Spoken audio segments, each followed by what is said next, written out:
This hour of Hugh Hewitt starts right now on Salem News Channel.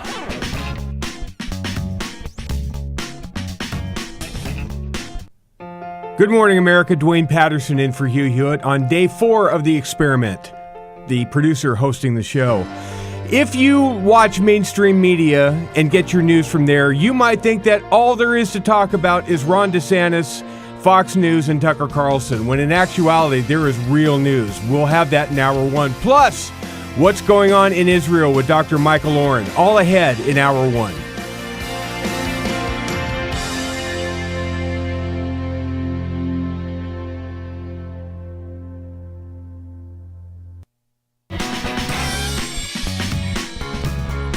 You won't want to miss a minute. This hour of Hugh Hewitt is on Salem News Channel.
Portions of the following program may contain pre-recorded material.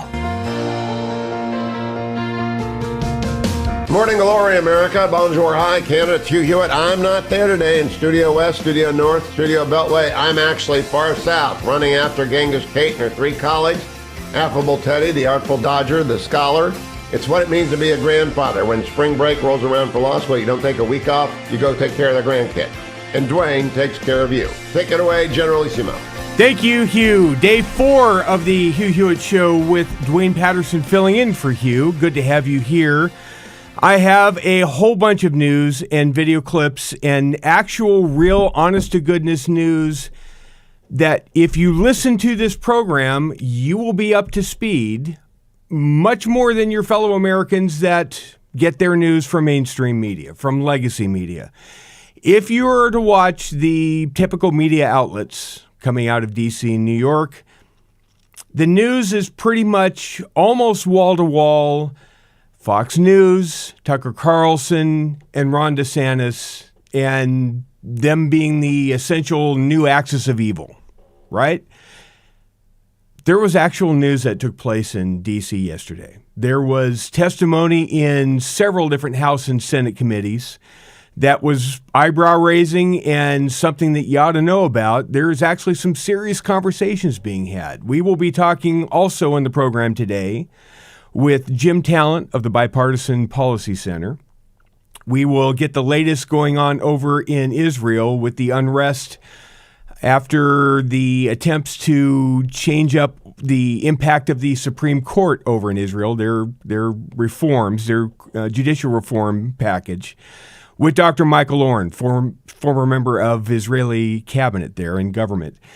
And then we will have a conversation in the third hour about ESG. And there's a bunch of news on the ESG front. And we're going to be talking with Hild of consumersresearch.org. But let's get to the rundown, shall we? Yesterday in the United States Senate, 33 Senate Democrats joined along with the Republicans to block D.C.'s crime bill. The capitulation of the Democratic Party and the collapse of the House Democrats is almost complete. The House Democrats, who thought that they were going to do the president's bidding because he kind of signaled that he wanted them to cover his flank and oppose a piece of legislation offered by the Republicans that would have overturned a ridiculously weak D.C. crime bill. They said, okay, yes, boss, we're right there with you, boss. We're going to back you up, boss. And 173 House Democrats voted to basically let criminals out of jail even easier than they already are and reduce penalties for crimes. So what happened?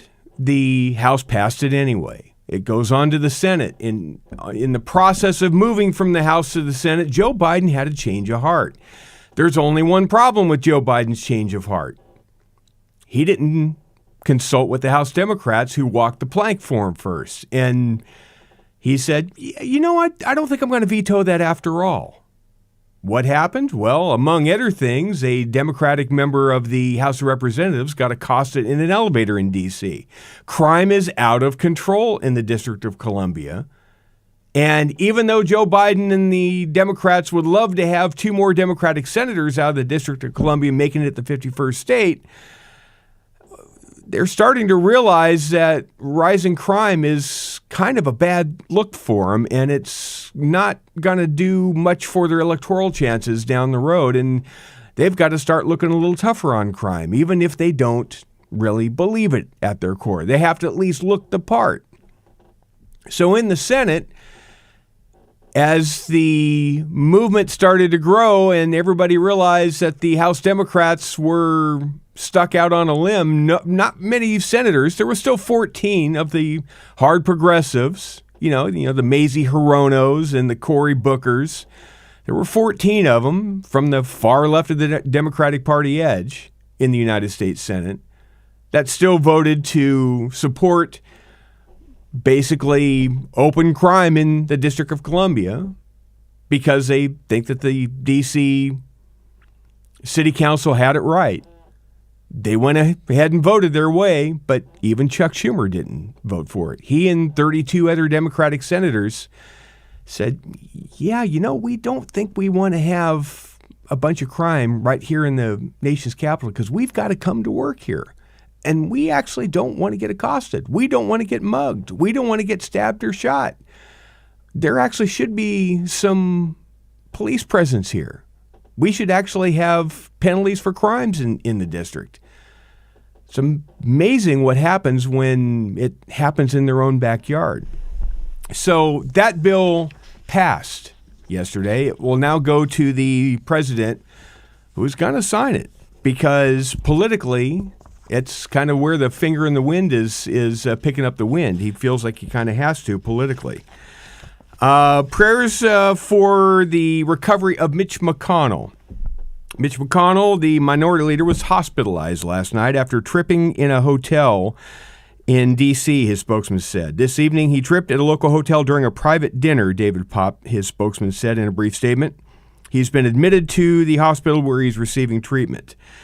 He is 81 years old, and if you will recall, he is a recovering polio survivor. He had polio as a young child, and it has affected his gait a little bit on and off, and he does have some balance issues from time to time. This is not unusual for people that have had polio in their life. So prayers for Mitch McConnell. He is not expected to miss much action, at least as of this morning. It looks like it's fairly minor, but prayers go out to Mitch McConnell, as we do to John Fetterman, too. Nobody wishes ill upon John Fetterman or Dianne Feinstein, for that matter. Also, abroad in the Ukraine-Russia war, several killed in early morning attack across Ukraine. Russia launched its broadest barrage of missiles in nearly a month, striking a residential area and knocking out power in multiple areas. This is outside of Kyiv. 3 people were killed in Russian shelling in the southern Ukrainian city of Kherson also on Thursday morning. A public transport stop was among the places hit. Joe Biden has announced he's going to release his budget today that is going to have upwards of $2 trillion in new taxes. They think it's going to reduce the deficit over the next few years by $3 trillion. There's only one problem with that. It's being reported as news. It really isn't, because if you think that the House of Representatives under Kevin McCarthy and with Chip Roy and all the Republican members of the House that took their good, sweet time in putting Kevin McCarthy in as Speaker because of fiscal concerns, if you think they're going to take Joe Biden's budget and just say, yep, looks good to us, and sign off on it, it's a non-starter. It's dead on arrival. There is not a chance in the world that Joe Biden's budget is going to mean a thing once it hits the Hill.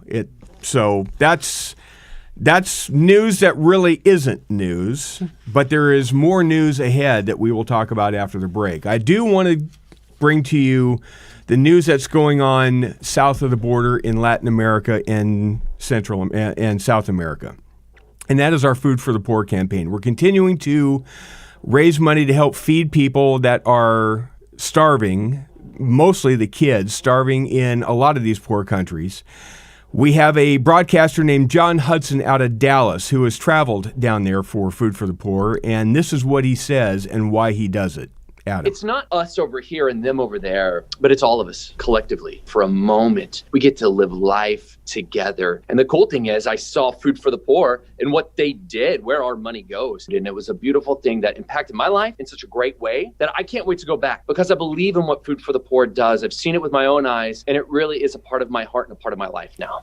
Every single day of this week, Hugh has texted me multiple times during the day, not to say, hey, how are things going? Or, hey, you're doing a great job, or, boy, you really suck at this. None of that. All he's doing is, how come you're not doing enough for Food for the Poor? How come everybody else is doing better than you? Well, it's actually not true, but he's trying to get my goat. He's trying to get me to plead with you harder to join Food for the Poor and help these poor kids. 855-359-HOPE, 855-359-4673. There's a banner at the top of HughHewitt.com that will take you to the landing page. Or the easiest way, actually, is just to text Hugh to 91999. Text Hugh to 91999. Help these people, because we are in the greatest country in the world, and most of you in this audience can help. And if you can, you know you probably should. Text Hugh to 91999. Dwayne Patterson in for Hugh. More news and all sorts of audio and video ahead. Stick around.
Welcome back, everybody. 22 minutes past the hour.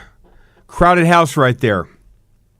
A fine band, actually. And we still have weather in California. We have more weather on the way. Thanks to the climate scientist predictions of a drier than normal, a fourth year of drought.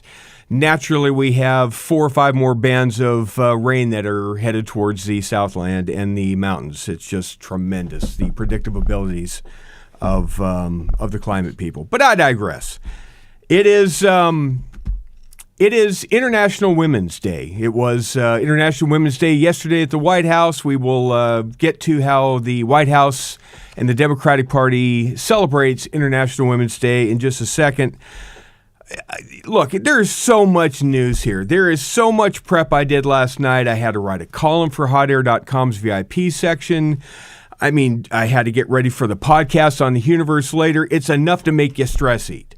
And if you'd seen me before I went on to myphdweightloss.com and I had ballooned up to 240 some odd pounds, that's kind of what I would do. If I knew I had to just cram and do a bunch of work, boy, I just would pound the chips and the sodas and just carb up and just stress eat. I don't do that anymore. I knew I had to pound the workout last night to get ready for the program today.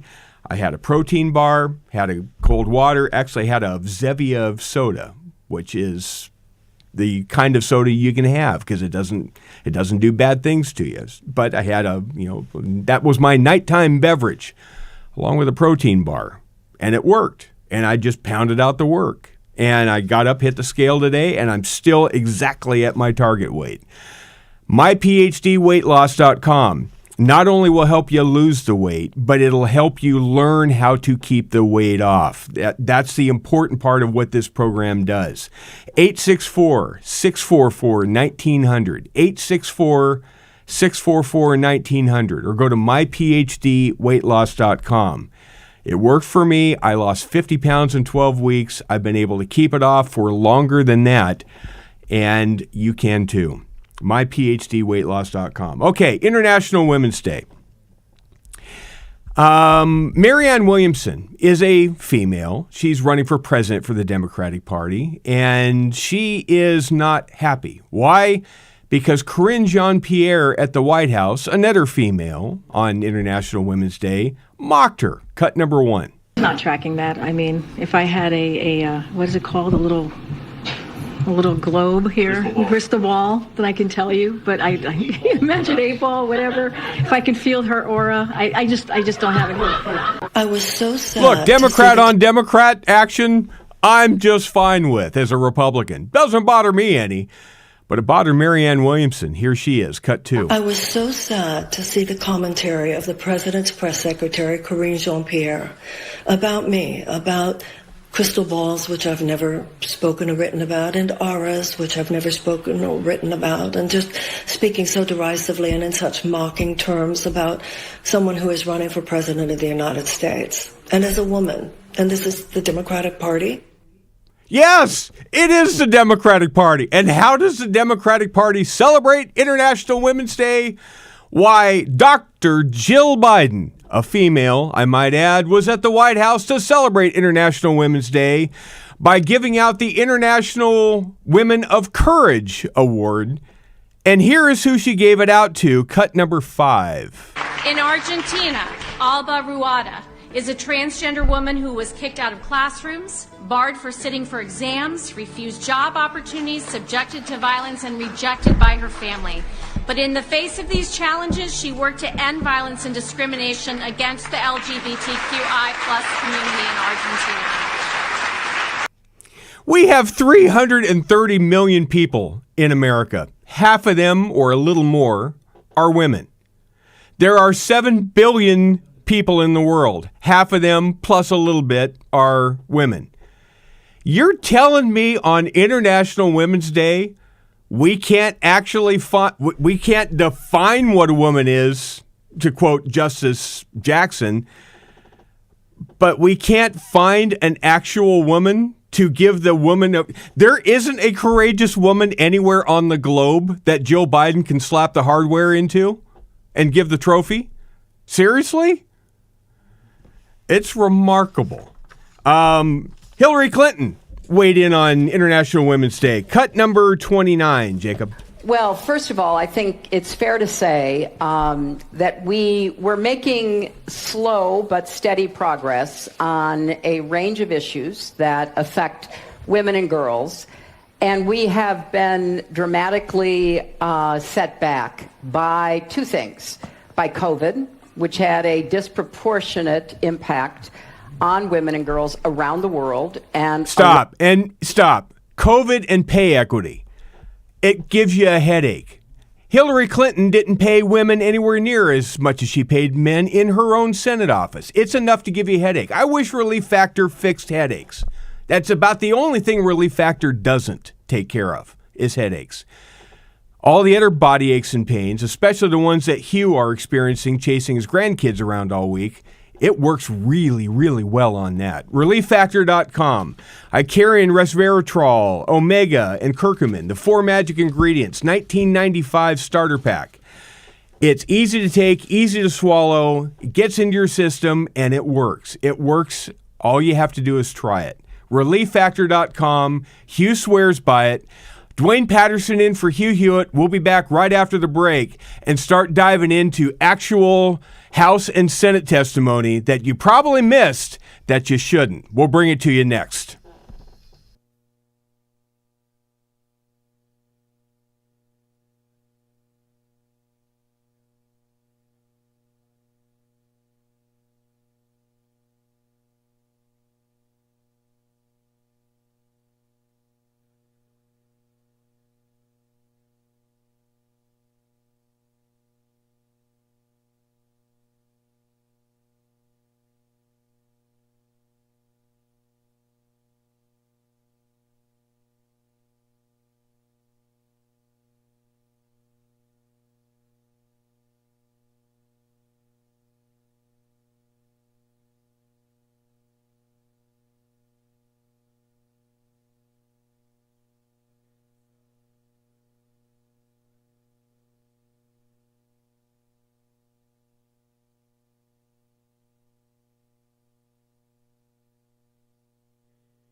Welcome back, America. 33 minutes past the hour. Dwayne Patterson filling in for Hugh Hewitt all this week, bringing you the best bumper music in all of radio and television.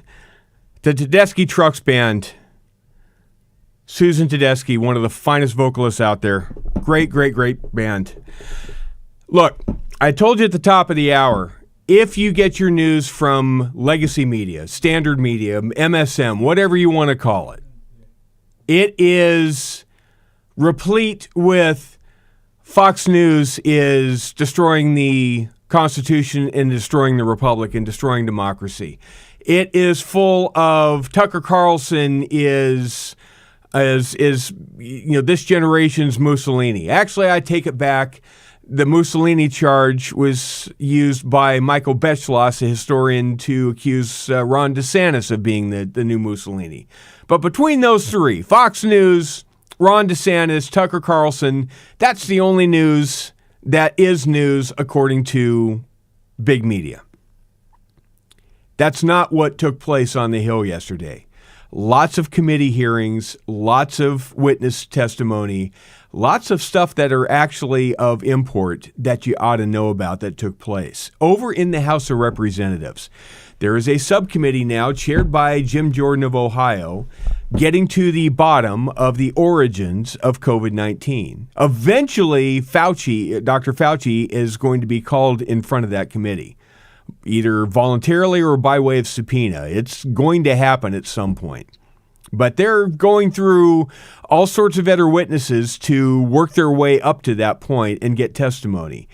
Yesterday was a star witness named Robert Redfield, who used to be the director of the CDC under the Trump administration. We'll get to him in just a second. But Chairman Jordan had some things to say as well. Here is Chairman Jordan, cut 12. Years ago, if you thought it came from a lab, if you raised that, you were called a nut job. You got censored on Twitter. You were blacklisted on Twitter. You were even called a crackpot by the very scientist who in late January sent emails to Dr. Fauci and said it came from a lab. They called you crackpot. Is that right, Dr. Redfield? I think the most upsetting thing to me was the Baltimore Sun calling me a racist because I said this came from a Wuhan lab.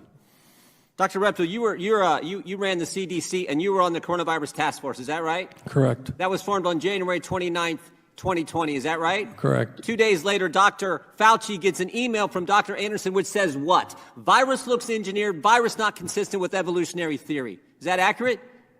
That's my understanding. Next day, I know. Did he share that email with you, by the way, Dr. Redfield? No. As a member of the task force, as the head of CDC, did he share that email with you? No. Okay. Next day, February 1st, Dr. Gary sends Dr. Fauci another email. That email says, I don't know how this happens in nature, but it would be easy to do in a lab. Did he share that email with you, Dr. Redfield? No. You didn't see either one of those emails, even though you're head of CDC, even though you're on the coronavirus task force that had been formed just 3 days earlier.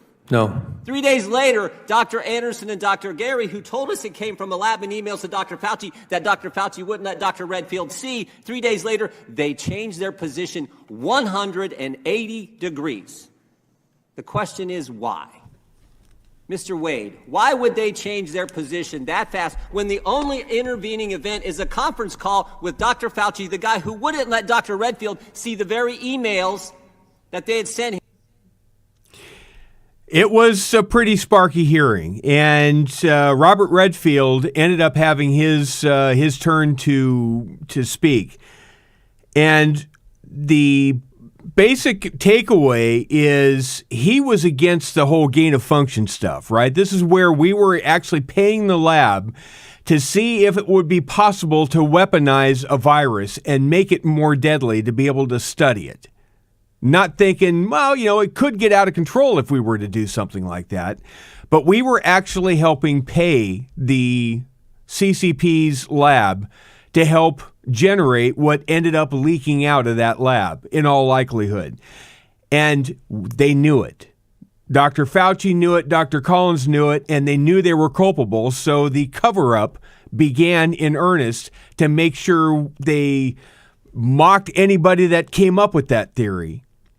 And by doing that, it became the scandal it's developing into right now. Here is Robert Redfield with the salient takeaway, cut number 6. Thank you very much. I think just to emphasize, in early to mid-January, I did have multiple calls with Fauci, Farrar, and Tedros about how important I thought it was that science get engaged in aggressively pursuing both hypotheses. I also expressed, as a clinical virologist, that I felt it was not scientifically plausible that this virus went from a bat to humans and became one of the most infectious viruses that we have with humans. All viruses are not the same.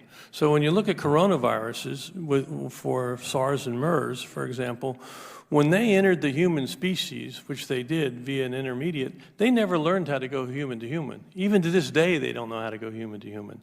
So you can't equate Ebola with a coronavirus. Now, why do you think you were excluded from those calls? Because it was told to me that they wanted a single narrative and that I obviously had a different point of view. Okay. In emails following the conference call, 4 of the 11 scientists told Fauci that they all found the genetic sequence inconsistent with expectations from evolutionary theory, basically what you're saying. However, just 3 days later, these 4 scientists had drafted a paper arguing the exact opposite, and that's now the infamous proximal origin of SARS-CoV-2. Our investigations show that this paper was prompted by Dr. Fauci, among others, with a goal to disprove the lab leak theory. What is the likelihood that these scientists came across additional information just 3 days after making these statements to conclude with such certainty that COVID-19 came from nature instead of the lab leak that they thought it was 3 days earlier? Yeah, I think it's unfortunate. Again, I've said this before, that this whole approach that was taken on February 1st, and subsequently in the month of February, if you really want to be truthful, it's antithetical to science. Thank you. Science has debate, and they squashed any debate. Thank you. Given what we know now and looking at all the conversations in February of 2020 and before the release of the paper, do you think that Dr. Fauci used this paper to hide the gain-of-function research created this virus? I can't talk about Fauci's motivation. Do you think that the paper does hide the truth?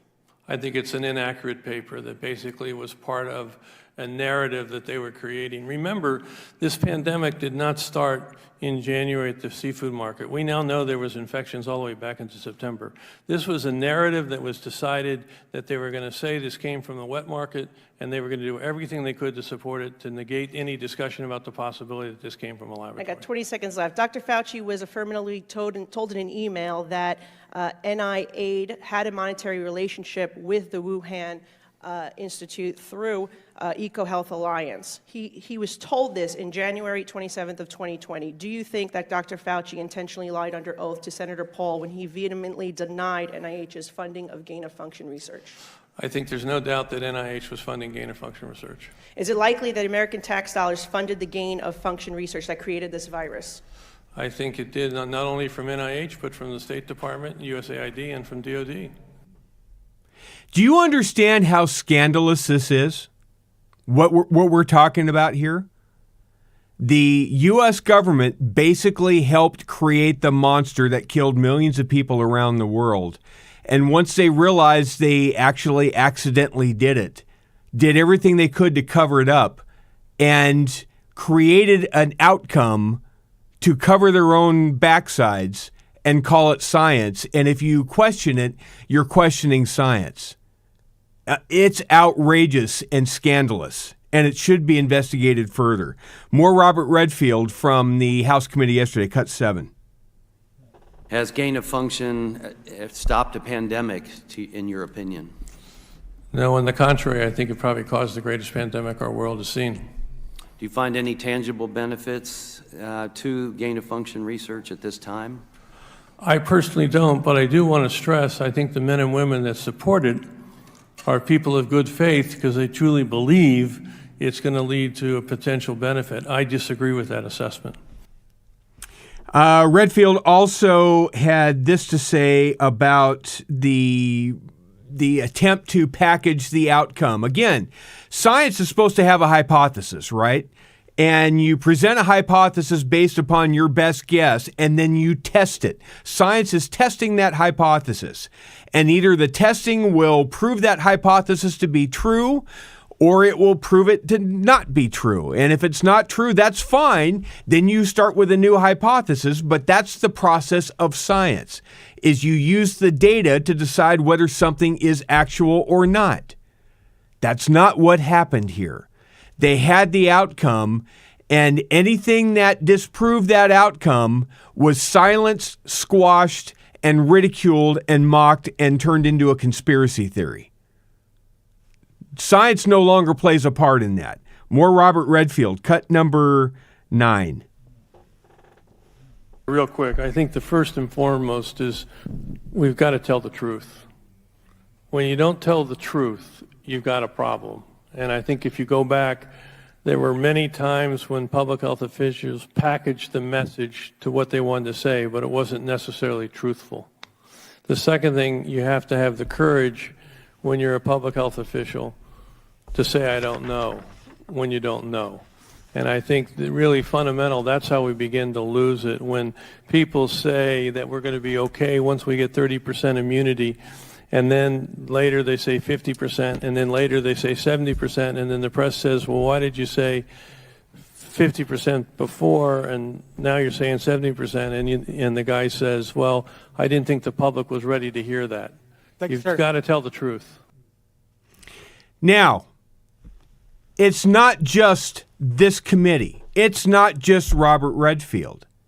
Over on the Senate, at the same time, in a different committee in Senate Intel, Robert Ray, the FBI director, sat down in front of Tom Cotton and others and had this to say about the lab leak theory. Cut number 11. As the committee knows, the FBI has long assessed, going all the way back to the summer of 2021, that the origin of the pandemic was likely a lab incident in Wuhan. So getting back to media, the Washington Post today, how do they cover it? COVID backlash hobbles public health and future pandemic response. They're wringing their hands because this is creating distrust in the agencies, and it's going to prevent them from being able to handle future pandemics. It's the other way around. The agencies destroyed their own credibility by covering up the truth. Dwayne Patterson in for Hugh Hewitt. Dr. Michael Oren, right after the break from Israel. Stick around.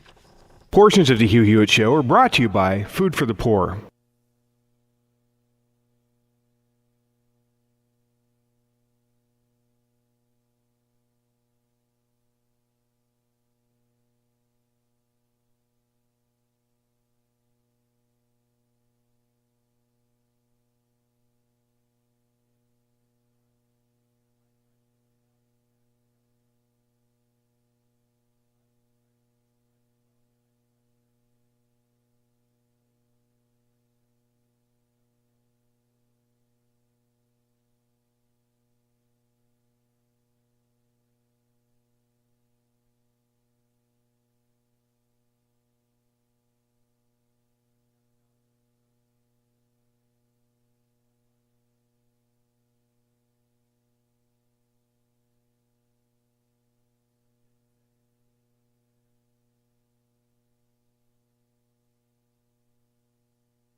Welcome back, America. Dwayne Patterson filling in for Hugh Hewitt this week.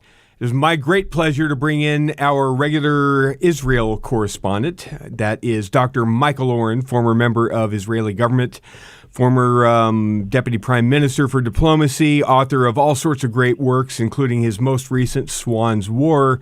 You can see him on Twitter at Dr. Michael Oren. Michael, good to talk to you. Thanks for being here. Always good to be with you, Dwayne. Hi.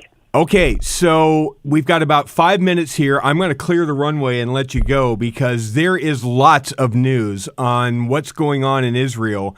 And there really is only one story that I can see in Israel right now, and that is the growing backlash and the civil unrest, and it's spreading to perhaps the military as well, over what the Knesset and the Netanyahu government is trying to do with judicial reform. Can you kind of spell it out for the American audience, Michael? Well, you put it pretty succinctly, Dwayne. Israel's facing perhaps its greatest crisis outside of wars and terror. This is the greatest civil crisis we've ever faced.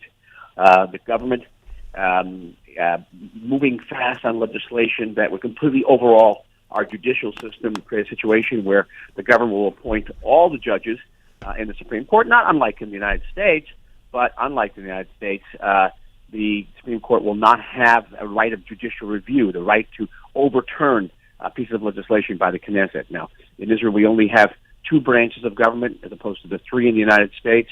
One of them, the judiciary.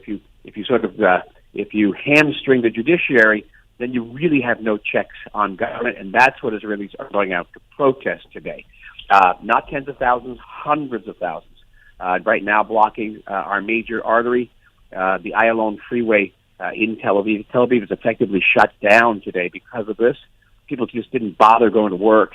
And then in addition, large segments of the military of the reserves, of one which our defense depends so heavily. You know, Israeli servants are constricted for 3 years at least for men, 2 years for women. But then you can serve in the reserves. I served into the reserves well into my 50s, active reserves, doing as much as 60 days a year of active reserves. Many reservists, particularly reservists from elite units and the pilots, have said that they simply will not show up for reserve duty if this overall goes through. And this threatens to the very fabric of Israeli society, Dwayne. I've never seen anything like it. So, you know, I'm an American. I follow what goes on the best I can. We talk to you every week. We read. We do what we can. But the cynical Politico side of me looks at this and says, okay, you have a fairly right-wing Israeli Knesset for the first time in a long time after many years of pushing, kicking the can down the road. They finally got a fairly conservative government, and you have Bibi Netanyahu, who was always perceived as being not as far right as people within the Knesset would like him to be. He's more of a centrist. And would he actually pursue a conservative agenda? You've got the Supreme Court issue, which was unsustainable the way it was currently perpetrated. It couldn't stay the way it was forever. So, yes, you're going to have a government that's going to push as far as it thinks it can get away with. There's going to be pushback, and at some point, they're going to settle for some happy medium, and that's what the reform's going to be. I mean, can't we get to that point? Hope, Dwayne. That's the hope. I've been long favoring mediation by our president, Isaac Herzog, who's come up with some very sound proposals. I mean, everyone agrees that the status quo is not sustainable. There has to be reform. Israel had the most activist Supreme Court in the world, probably almost the only Supreme Court in the world where sitting judges essentially appointed their successors, and very much in contrast to the American system. And it was just not sustainable. Right. Okay, everyone agrees there has to be reform. So who's the grown up to point to the middle ground and say, here's where we can realistically get to. Why don't we get there and end all this nonsense? Well, the big problem is that we have politicians who hate one another more than they love the state of Israel, apparently. And because it's there. The compromises are there. They can be reached. The government can claim a victory because there will be reform. And it'll probably be reform that's more on the side of the government than it is on the opposition because, that's the nature of things. But in addition, we also have the question of the very extreme racist right-wing ministers in our government who are supporting violence in Judea and Samaria, what's called the West Bank, in the West against Palestinians, and that is further inflaming the situation. We have former heads of the police corps saying they simply will not sit with the current minister in charge of the police, Itamar Ben-Gvir. He's an extreme right-wing racist minister, and they're calling for his dismissal. They're called Mr. Netanyahu to dismiss his own minister from the government. So we're not dealing with just one crisis. We're dealing with multiple crises. And again, it has brought Israel to a level of internal... 10 seconds, Michael, real quick, 10 seconds. Reassure me that with all this going on, that the Israeli government is still keeping an eye on Iranian developments of their nuclear program and won't let it get to critical mass. Well, they're going to need internal coherence and unity in order to address that problem. I think we're going to get it, though, Dwayne. That's the good news. That is good news. Michael Oren, thank you very much. At Dr. Michael Oren, Dwayne Patterson in for Hugh Hewitt. Hour 2, right after the break. Stick around.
This hour of Hugh Hewitt starts right now on Salem News Channel.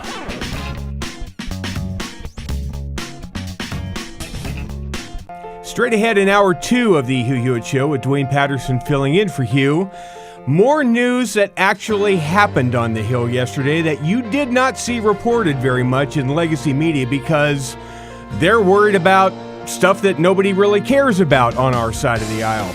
Plus, a conversation with Jim Talent of the Bipartisan Policy Center. All ahead on this hour of the Hugh Hewitt Show.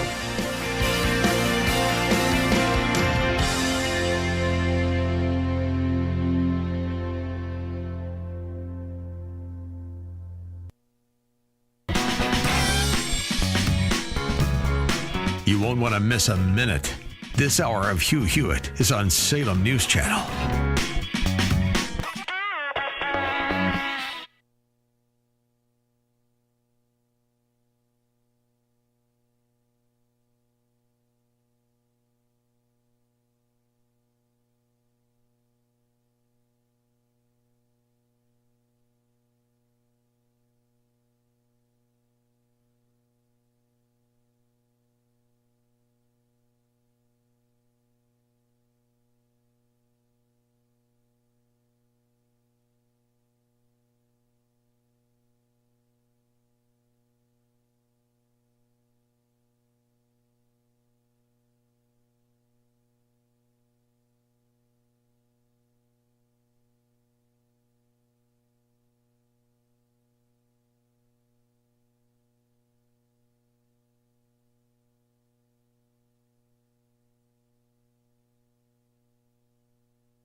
Portions of the following program may contain pre-recorded material. Morning glory, America. Bonjour, hi, Canada. It's Hugh Hewitt. I'm not there today in Studio West, Studio North, Studio Beltway. I'm actually far south, running after Genghis Kate and her 3 colleagues. Affable Teddy, the Artful Dodger, the Scholar. It's what it means to be a grandfather. When spring break rolls around for law school, you don't take a week off, you go take care of the grandkid. And Dwayne takes care of you. Take it away, Generalissimo. Thank you, Hugh. Hour 2 of the Hugh Hewitt Show straight ahead. Dwayne Patterson filling in for Hugh this hour, today, and all week. Look, there is a ton more stuff that we need to bring to your attention, and it is material that you just won't see if you happen to have on, MSNBC, CNN, ABC, CBS, PBS, ABC, all the letter networks that are out there. They're more concerned with the brand new totalitarianism, the authoritarianism that is espoused within Tucker Carlson and/or Fox News and/or Ron DeSantis. And that's all they're bad. That's all you hear. Doom and gloom, right? Well, there's actually stuff going on in the world. In this segment, I want to focus more on state government level stuff. Last hour, we talked about what was going on in the House committee looking into the COVID origins. And, there's more ahead. We're going to look at the border and we're going to look at all sorts of things with regards to the Afghan pullout that took place. There was a hearing on that with some very powerful testimony. All that straight ahead. But I want to give you kind of a tale of 2 different types of governance in America today. 4 different states, 2 governed from the left, 2 governed on the right, just to kind of give you a flavor of 2 different styles of what purports to be leadership between the 2 parties in America today. We start in Maryland. Larry Hogan is no longer the governor of Maryland, and for whatever you might think about Larry Hogan, whether he's moderate, not moderate enough, too moderate, he decided not to run for president after all was said and done. After consideration, he decided to pass on a bid to be throwing his hat into the ring for the 2024 GOP primary sweepstakes. But they now have a Democratic governor there. And they have a supermajority, I think, in the state legislature. And so now that Democrats are running everything in Maryland again, the crazy is pretty much running unchecked. I bring to you a story by Vincent Hill out of WBFF. In Maryland, felony murder occurs when someone is killed while a felony crime, like robbery, is being committed. For example, a getaway driver hits and kills a pedestrian while fleeing the scene of a crime. They are guilty of felony murder under current Maryland law. Democratic delegate Charlotte Crutchfield is looking to change that, however, with her Youth Accountability and Safety Act, known as House Bill 1180. Specifically, Delegate Crutchfield wants that to apply to anyone under the age of 25. In recent weeks, the issue of age has been a hot topic when it comes to justice reform. Brand new Governor Wes Moore's pick to run the Juvenile Justice Service, Vincent Schiraldi, has said that no one under the age of 21 should be introduced to the justice system at all, because the brain is not fully developed. However, proponents of the bill say that the human brain is not fully formed in the frontal lobes until age 25, but yet we're doing things in the General Assembly like we're voting to let children vote earlier and earlier. And isn't there some debate being had in the country about how kids should be able to pick what gender they want to be and what surgeries they can have to alter their bodies to conform to what gender they think they are at 3rd grade level, at 5-year-old level? I mean, heck, I remember reading a story in the Universe on the After Show about some psychologist that spoke to a group that said kids as early as in the womb.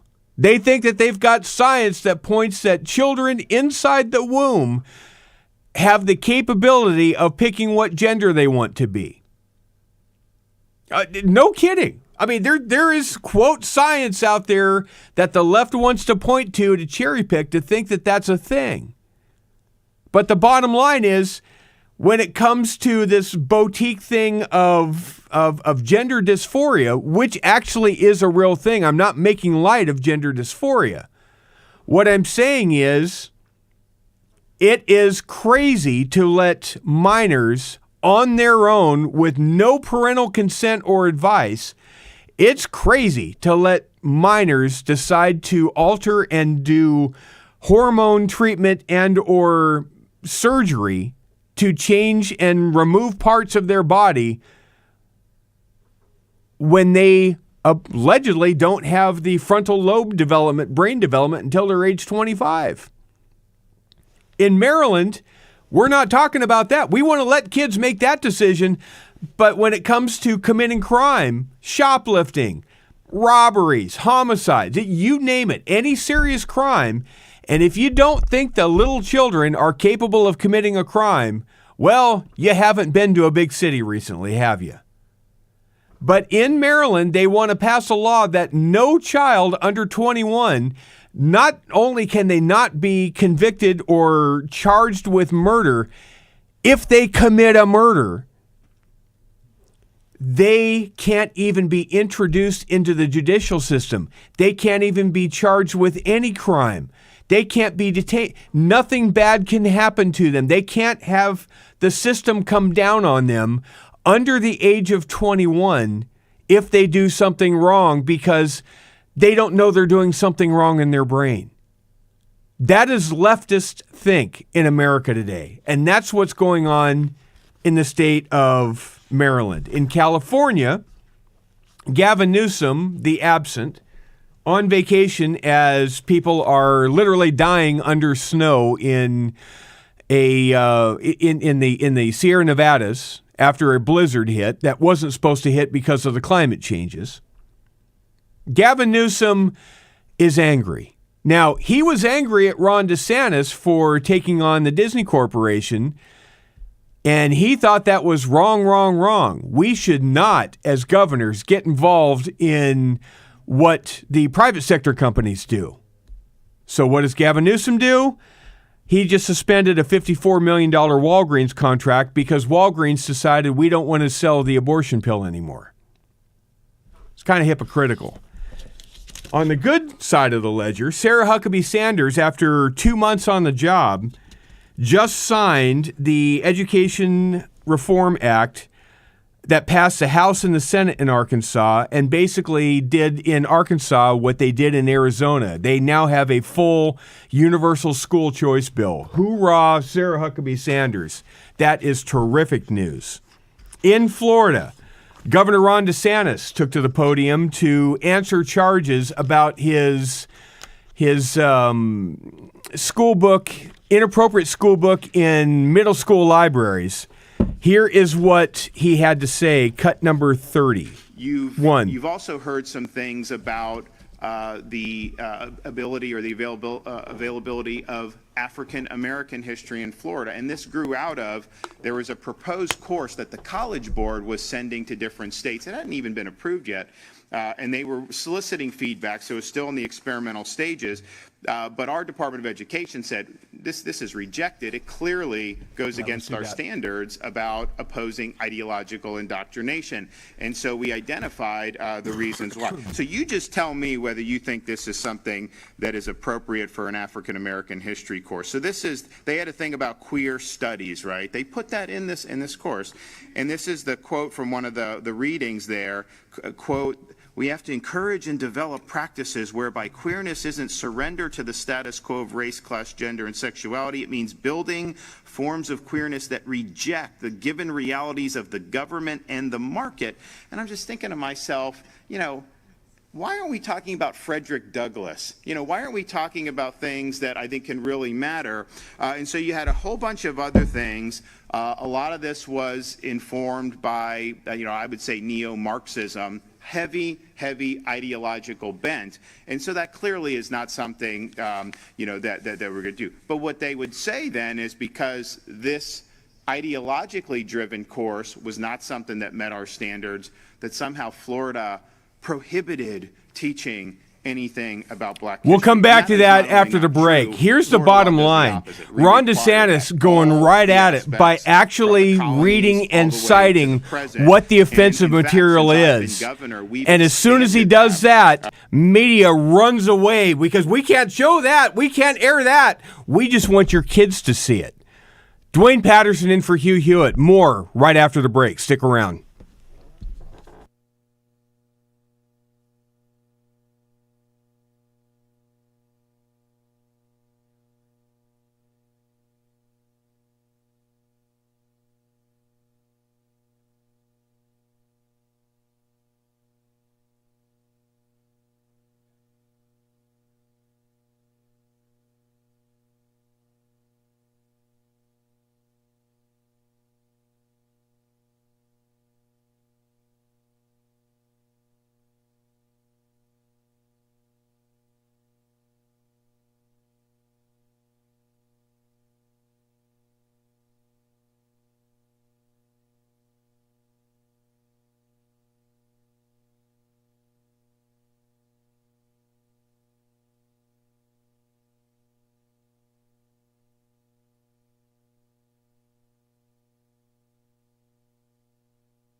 How many times must Ron DeSantis explain why he's doing the things he's doing before the media understands? It's an unlimited number. They will not understand because they don't agree with the agenda. Now, again, if you look at what Ron DeSantis is actually arguing and what he's actually pulling out of schools and saying we're not going to have in middle school libraries, and he starts opening the book and reading from the offensive passages, the live media that is covering the press conference, they tune out. We can't air this. They go to a break. They cut away. They do something else because we can't have that on broadcast TV. We'll get fined. We'll get sued. We can't do this. But then they write pieces saying some parents in Florida feel like they're under a burden, under the yoke of oppression because of this. Okay, well, how come you're not in these articles accusing DeSantis of authoritarianism and totalitarianism? How come you're not actually showing what the books are and what these books contain? If you're proud of it, if it's something that's to be protected speech, then why don't you show that speech? Well, they can't do that. But that's exactly what Ron DeSantis did in Florida yesterday, cut 32. So first of all, I think that video, I think some of the news had to cut the feed because it's graphic. And we've heard different things put out. There was a Duval County school video where they took a video of empty bookshelves and they say the state of Florida doesn't want books. You know, they're trying to censor books and all this stuff. Turned out that was a hoax. Turned out that individual who did that in the school system was fired. You've also had other things where they tried to say that you're not allowed to teach certain basic things that we require. Some of those folks have been put on discipline and will likely lose their jobs. So a lot of that, what's been going on, is an attempt to create a political narrative. And it's a false political narrative, and that's bad enough as it is, I guess. But for me, the important thing is that's a false narrative in service of using our schools for indoctrination rather than education.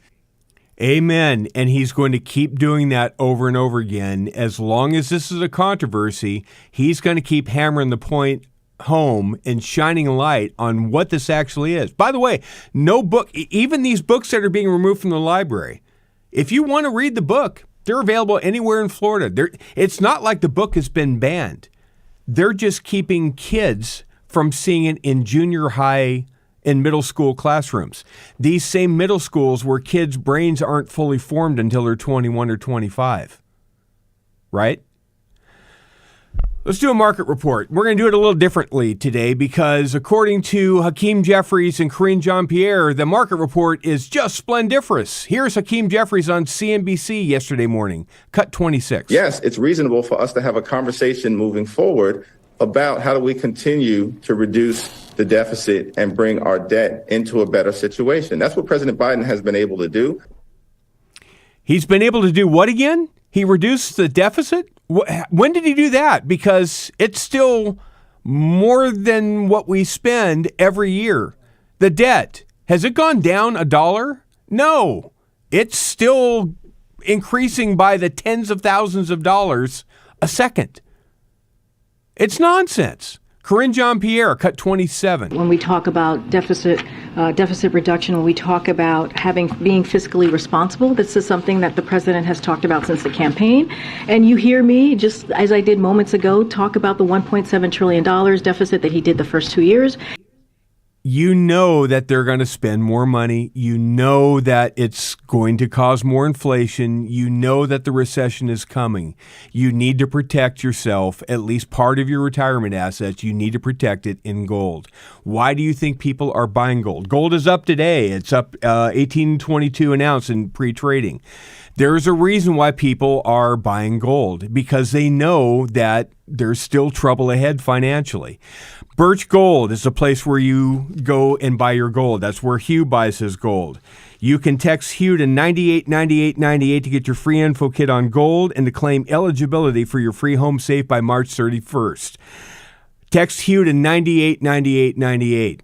This is the place that will set up a third-party depositories where it'll hold your gold. They'll put it in your own safe there. It's totally legit with the IRS. Text Hugh to 989898. Lastly, it is time for the Relief Factor spot for the hour. Hugh is still chasing around the grandkids. He's done playing Hunchback of Notre Dame. At least the kids are bored with that stunt by now. He is still basically running around chasing them down, trying to explain to them legal terms because he is trying to mitigate lawsuits because of things that his kids are getting into, his grandkids are getting into. And the only reason he's able to even stay within eyesight of the grandkids is because of the 4 magic ingredients, which is Icarian, Omega, resveratrol, and curcumin that Relief Factor puts in an easy starter pack of $19.95. ReliefFactor.com is where you go to get the starter pack. ReliefFactor.com.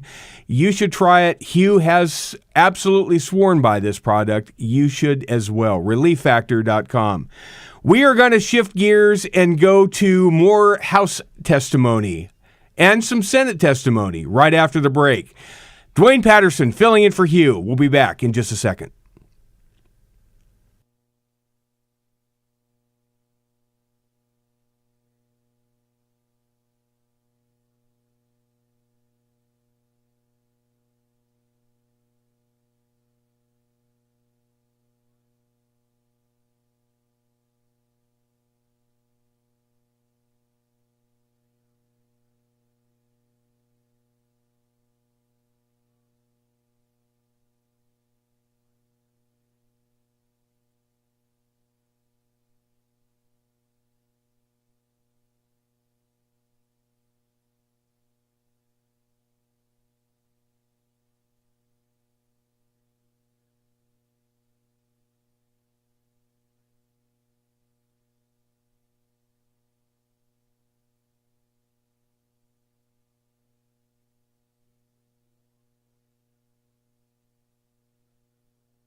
Welcome back, America. 33 minutes past the hour. Dwayne Patterson filling in for Hugh Hewitt this week.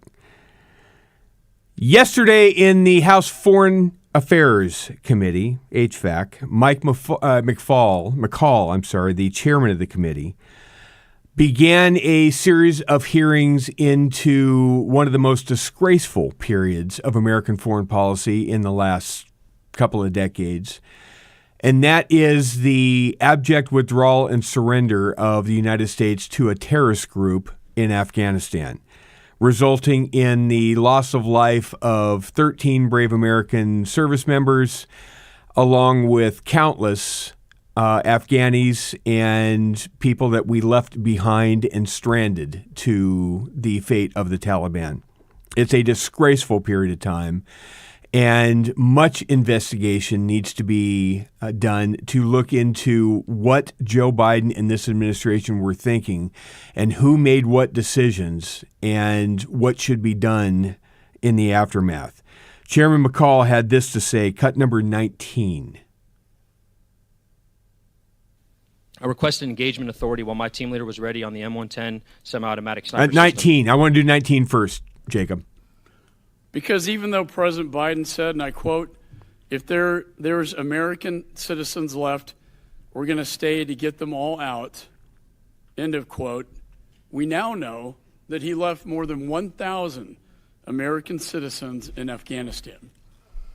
In addition to the almost 200,000 Afghan partners and allies that we promised we would save. We promised them we would help them, only to abandon them to the Taliban, not to mention the women who were left behind to the mercy of the Taliban under Sharia law.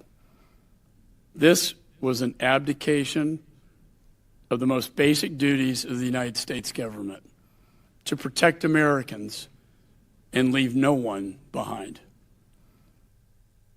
Chairman McCall also had this to say, cut 20.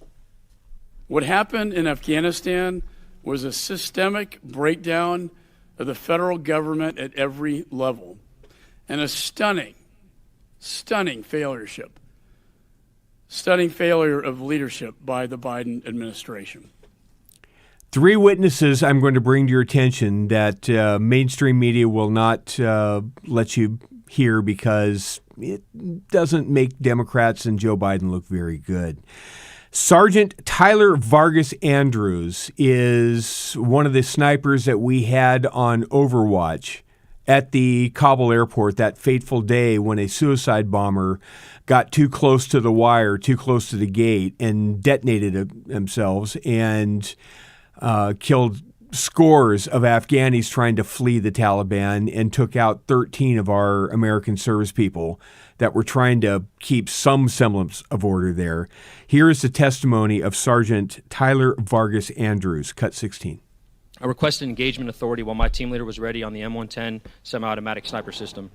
The response, leadership did not have the engagement authority for us. Do not engage. I requested for the battalion commander, Lieutenant Colonel Brad Whited, to come to the tower to see what we did.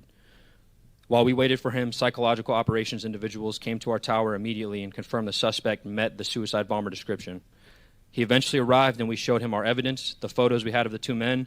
We reassured him of the ease of fire on the suicide bomber. Pointedly, we asked him for engagement authority and permission. We asked him if we could shoot. Our battalion commander said, and I quote, "I don't know," end quote. Myself and my team leader asked very harshly, well, who does?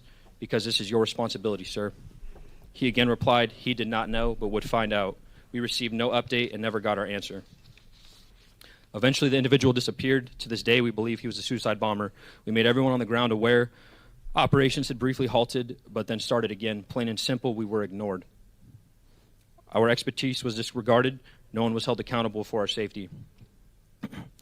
About 1730, Staff Sergeant Darren Hoover, friend and mentor,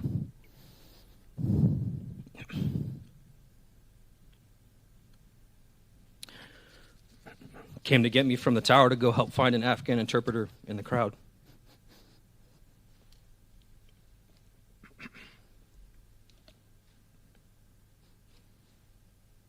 I hope you're watching this on the Salem News Channel. Can you imagine being able to stop this and not being allowed by your own government to stop a terrorist attack from happening? We found the interpreter and his brother, born with American passports. They told us of 5 family members still in the canal. I stayed there waiting for the family members standing against a 2-foot canal wall. 10 minutes passed. Then a flash and a massive wave of pressure. I'm thrown 12 feet onto the ground, but instantly knew what had happened. I opened my eyes to Marines dead or unconscious lying around me.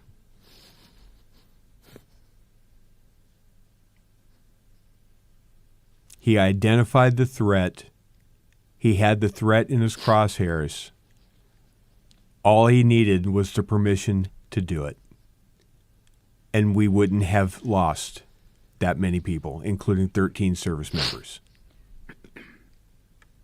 And we couldn't pull that trigger. A crowd of hundreds immediately vanished in front of me, and my body was catastrophically wounded with 100 to 150 ball bearings now in it. Almost immediately, we started taking fire from the neighborhood, and I saw how injured I was with my right arm, completely shredded and unusable. I saw my lower abdomen soaked in blood.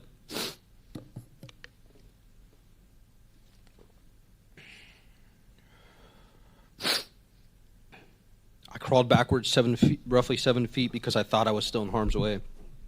My body was overwhelmed from the trauma of the blast. My abdomen had been ripped open. Every inch of my exposed body, except for my face, took ball bearings and shrapnel. I tried to get up but could not. Laying there for a few minutes, I started to lose consciousness when I heard Chaz, my team leader, screaming my name as he ran to me. His voice calling to me kept me awake.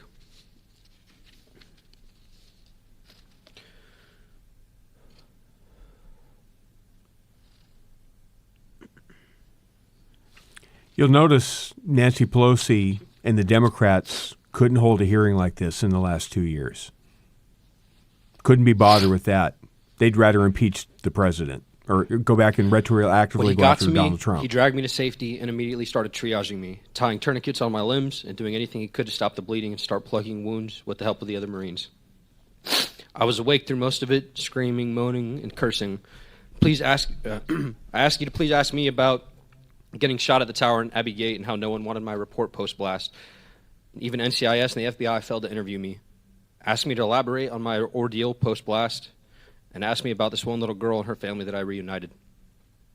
Our military members and veterans deserve our best because that is what we give to America. The withdrawal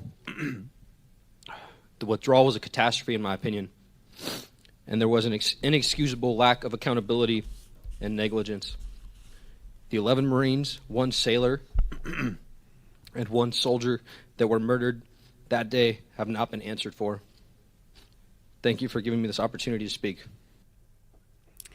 It was the Republicans that gave him the opportunity to speak in a hearing format. The Democrats couldn't even be bothered to do that. Did you see Greg Meeks, the ranking member, sitting there listening to it with the pained look in his face like, can't this thing just be over with? They don't want to get to the bottom of this because it's just bad optics. It's just bad politics for them. Lieutenant Colonel David Scott Mann was next up, and here was his testimony in front of House Foreign Affairs. Cut 17, Jacob. This whole thing has been a gutting experience. I never imagined I would witness the kind of gross abandonment followed by career-preserving silence of senior leaders, military and civilian. As a result of the way that we've left Afghanistan, we're on the front end of a national security crisis as 27 violent extremist groups are now operating on former NATO security bases with Taliban top cover. And I think we're on the front end of a mental health tsunami, as 73% of our Afghan war veterans say they feel betrayed by how this war ended. Calls to the VA hotline have spiked 81% in the first year since the Afghan withdrawal, and they keep coming. The last person I've got that testified in front of House Foreign Affairs, in case you're wondering, okay, so maybe the withdrawal was handled in not the best possible way. But Trump wanted to get out too. It was all his fault. You see, that's nonsense. Mike Pompeo and Robert O'Brien, the former Secretary of State and National Security Advisor, respectively, said that, yeah, the president wanted to work his way out of Afghanistan, but we would have done it in a much different fashion. We wouldn't have done it where we would have abandoned Bagram Air Force Base. We would have not had to rely on an indefensible position at the Kabul airport. There's all sorts of things that would have been done differently. And probably Bagram would have been the last to go, not the first to go. There's many different things that would have happened. But the big question is, so are we safer? Are we better off now that we're out of Afghanistan?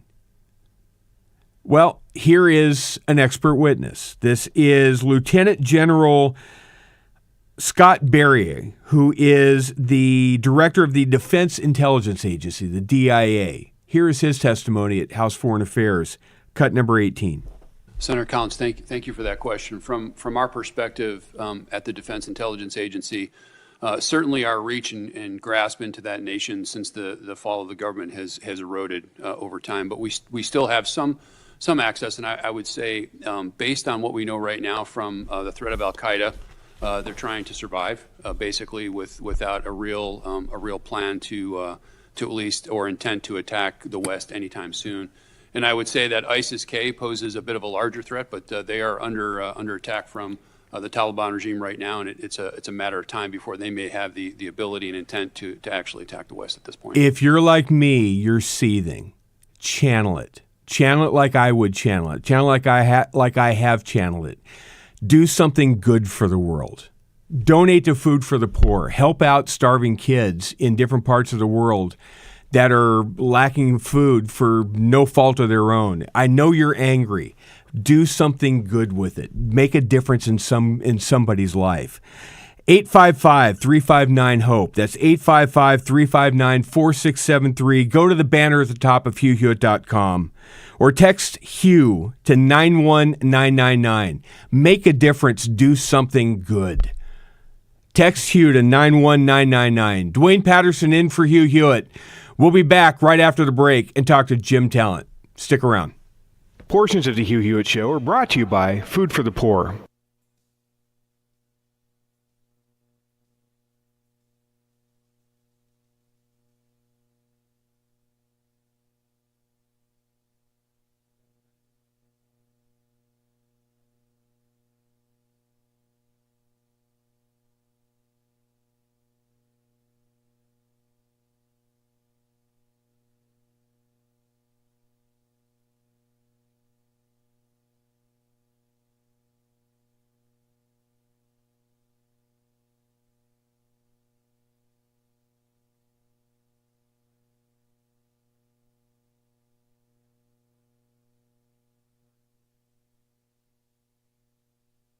Like me, you're seething. Channel it. Channel it like I would channel it. Channel it like I have channeled it. Do something good for the world. Donate to Food for the Poor. Help out starving kids.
Welcome back, everybody. Dwayne Patterson in for Hugh Hewitt this week. I am joined on the line right now by a very good friend of the program. And of all the regular weekly guests, when I'm in the producer's chair that I get to talk to off air, this is my favorite guest of the group every week because together, off air, this guest and I basically solve the country's problems every single week. And I'm happy to do it on air as well. This is Jim Talent, senior fellow over at the Bipartisan Policy Center, former senator of Missouri, and a terrific guy. Hello, Jim. Welcome back to the Hugh Hewitt Show. Hi, Dwayne. But of course, we're not going to say that our off-air conversations are better than my on-air interviews with you. We can't say no, that. we can't say that. That would be totally wrong and inappropriate. We can't do that. Right. So, Jim, I don't know if you were listening to the last segment. I played a lot of the testimony from House Foreign Affairs, which was finally looking into the debacle, the catastrophe that was the Afghan withdrawal. Lots of very powerful testimony, lots of testimony there to just make you angry. You know, the testimony of the sniper that had the terrorist, the bomber in the sights, and he identified it. He knew the threat. He identified the threat. He went up the chain of command and said, I can take this sucker down right now. Just give me the go. And he couldn't get it. Jim, I'm not naive enough to think that the hearing is going to give the justice that we want, but is it at least going to give information and closure to the people that were impacted the most by this debacle? Well, yeah, I think it has that value. I mean, the truth always has value. It's what Redfield said in an earlier clip, that what we really need is the truth here. But what we've needed for the last 2 years is accountability. And look, we can talk about the basic decision of whether we should or shouldn't have left Afghanistan. I was not persuaded that we should have. But the whole thing was a chaotic debacle. And what the committee is going to find, I'm certain, is that there was no effective plan. And the responsibility for that, I think, rests in the National Security Council. I don't think anybody's ever been fired over this. If you're not going to fire somebody over this. That's what's maddening to me is no head rolled over this thing. They just glossed over it and said, it was a smashing success. How many people died and got left behind, Jim? It's outrageous to claim it's a success. I don't know by what measure you can claim that. Yeah, I don't like to use the word gaslighting, but that's gaslighting. And what should have happened was when the president made a decision that he was going to leave, Jake Sullivan of the National Security Council should have got all the agencies together and said, look, we're going to come up with a plan. He should have head-manned to make sure they did come up with a plan to protect American interests and equity, which included, as you say, getting out Americans, identifying the Afghans we wanted to get out, make sure we get them out. And also, by the way, and the Trump's people would have done it this way. You're right. I mean, if he had decided to leave in such a manner that if something happens where the president wants to change his mind or delay, you have options. We would have options, and it was not there. There was the only agency on the ground that planned, in my opinion, was the Department of Defense, and they were told to get down to a certain number, and they were told to do it a certain way, and they did it. And nobody else was doing their job. I mean, you got to laugh or cry. I really shouldn't laugh about something like this. And then the statement that we're going to have, and this is absolutely right. I mean, I heard for years when I was in office from Vietnam veterans who were struggling with the way we left that country.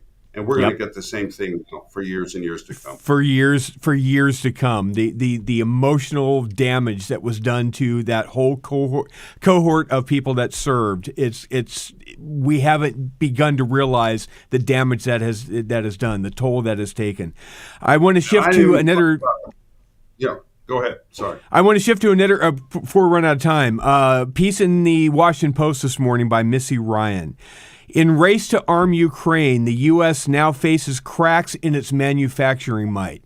the industrial complex. We've talked about this dozens of times, Jim Talent.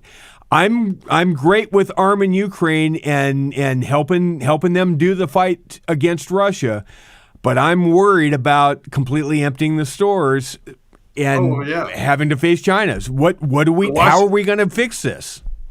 The Washington Post is discovering that our defense industrial base is not adequate. Oh, right. You know that. I mean, Trump ordered, I think it was in his first year, I wrote a column about it, the first real thorough review of our defense and industrial base since Eisenhower. And of course, it reported what we all knew, which is Gallagher's talked about this a lot. We can't even produce basic precision-guided munition quickly. I mean, there are aspects of that production line that have like a 3-year long lead aspect to them. Okay, and we have not stockpiled the stuff that we need. So no, we're not ready, and that makes it difficult for us to support Ukraine or Taiwan in the event the balloon goes up there. Real quick. Biden's budget is DOA. It's not even news to report he has a budget. The Republicans are going to come out with their budget, but somewhere in the compromise, somewhere in the final budget that happens, if we have one this year, are we going to have money to help beef up the industrial complex? Yeah, I feel pretty confident that money's going to be there. There's a very strong bipartisan support for it. Good. Jim Talent of the Bipartisan Policy Center, thank you very much. We at least solved a couple problems in the world. At least I think we did. We'll come up with some more news that you didn't hear if you watched mainstream media right after the top of the hour break. Dwayne Patterson filling in for Hugh Hewitt. Join me for Hour 3, straight ahead.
This hour of Hugh Hewitt starts right now on Salem News Channel.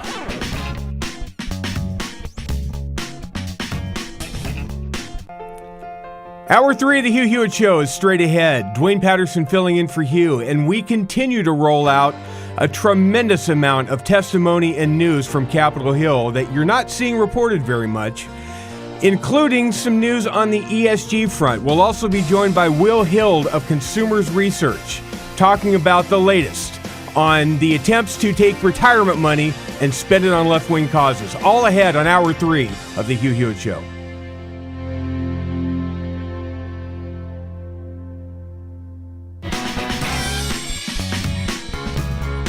You won't want to miss a minute.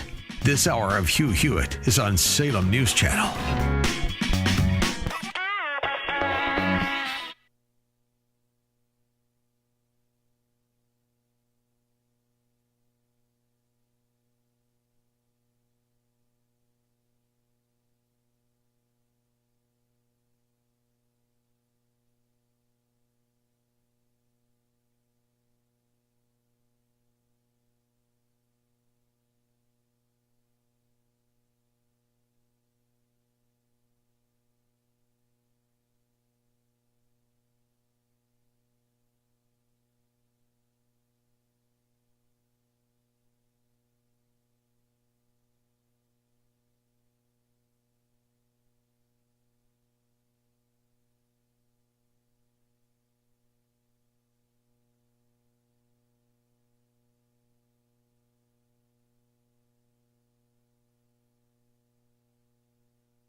Portions of the following program may contain pre-recorded material. Morning glory, America. Bonjour, hi, Canada. It's Hugh Hewitt. I'm not there today in Studio West, Studio North, Studio Beltway. I'm actually far south, running after Genghis Kate and her 3 colleagues, Affable Teddy, the Artful Dodger, the Scholar. It's what it means to be a grandfather. When spring break rolls around for law school, you don't take a week off, you go take care of the grandkid. And Dwayne takes care of you. Take it away, Generalissimo. Thank you, Hugh. Hour 3 of the Hugh Hewitt Show straight ahead. Dwayne Patterson filling in for Hugh Hewitt today and this week. That would be tomorrow. I have a lot of stuff still to bring to your attention in the last couple of hours. If you listened to the testimony that was offered at the House Foreign Affairs Committee, at the Jim Jordan-led committee on the origins of COVID-19, if you listen to the press conference that Ron DeSantis gave down in Florida, you have gotten information already more than virtually anybody else in America that gets their news from big media, from corporate media, from legacy media. There was just that much out there that wasn't reported because the narrative is being protected at all costs by big media. We move this hour to Senate Intel and some testimony that was given there by the Director of National Intelligence, Avril Haines, and the FBI Director, Christopher Wray. But before that, getting into it, because that was part of the subject matter that was discussed, in the wake of the cartel violence at the border, the southern border, most recently leading to the death of 2 of 4 Americans who were kidnapped and hijacked when they crossed from Texas into Mexico, Lindsey Graham has been making the rounds saying, look, if Mexico isn't going to clean up the problems with the cartels, maybe we should do that militarily. He's been making a push for that a lot lately, and he's been getting some assistance by Tom Cotton and somebody else that you'll be surprised to learn that's giving some assistance to that point of view. Here is Lindsey Graham on Fox Business with Larry Kudlow last night, cut 3. I can't really say it any better. Just imagine this. There's an ISIS cell in Mexico, or an Al-Qaeda cell. They lob a rocket into to Texas. We'd blow them off the map. We'd try to work with Mexico. If they wouldn't work with us, we'd take out the terrorist threat. So we'll do these drug cartels are killing more Americans than 9/11, more Americans than car wrecks and gun violence combined each year. More Americans than the entire Vietnam War die from fentanyl poisoning, 70,000 a year, and it's going up. So what does this two-step process, what does it allow? It allows for the drug cartels to be treated differently under U.S. law, and the authorization to use military force is not to invade Mexico, not to take the Mexican government down, is to use military force to strike at the cartels, the labs, and their infrastructure that's killing Americans. We do this all over the world. We hit terrorists in Syria almost every night. We do it in Iraq. Wherever there's a threat to Americans, we deal with that threat. The number one job of the federal government is to defend this nation. The Biden administration has not done all they could do to stop the fentanyl poisoning of America. They have been slow. They have been reluctant. I am changing the game. I want every drug dealer in Mexico to not sleep well at night wondering if there's a missile coming through the window. But I'm the guy that suggested. So that was Lindsey Graham.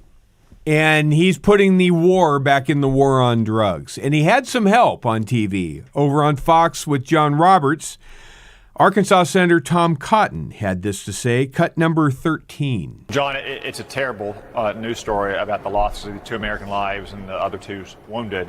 Lindsey Graham is right, though. We're losing 100,000 Americans every single year to drug deaths, almost exclusively because of Mexican drug cartels. And I get a question that you posed to me a lot from Arkansans, and I always turn around to a question to them, and I'll do it to your viewers as well. If ISIS and Al-Qaeda had set up shop in Juarez or Monterrey or Tijuana, what would you expect your government to do if they were killing 100,000 Americans a year? And whatever that is, that's exactly what we should do to them in Mexico, with or without the Mexican government.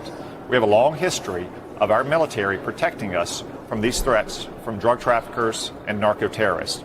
We toppled an entire government in Panama in 1989 because of drug trafficking. It's well known that special operation forces were present in Colombia in 1993 when Pablo Escobar was killed. It's well known they were present a few years back when El Chapo was arrested in Mexico. If the Mexican government will not or cannot stop these cartels from killing hundreds of thousands of Americans, then America should.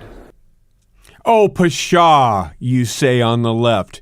You people in the media. Those two, they're just warmongers. Those are just hawks. Those are Republican hawk warmongers that just want to go to war with everything. They don't reflect the mainstream of American thought.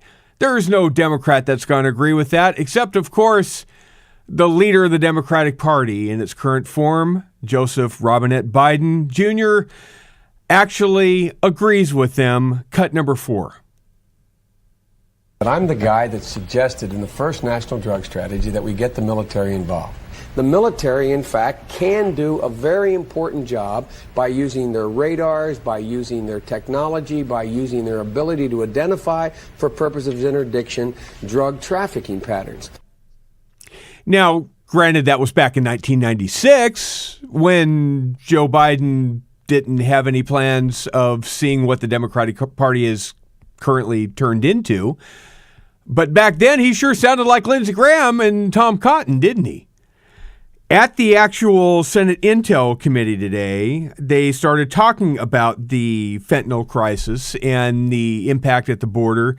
And DNI, Director of National Intelligence Avril Haines, admitted something that Karine Jean-Pierre said wasn't a problem yesterday at the White House. Remember at the White House briefing, Karine Jean-Pierre said yesterday, oh, we've got that handled. Biden's already taken care of that.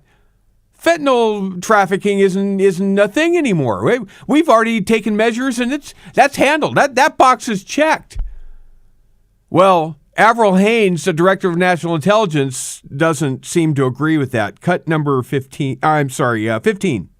I will speak for myself in terms of the ODNI, our Office of Director of National Intelligence.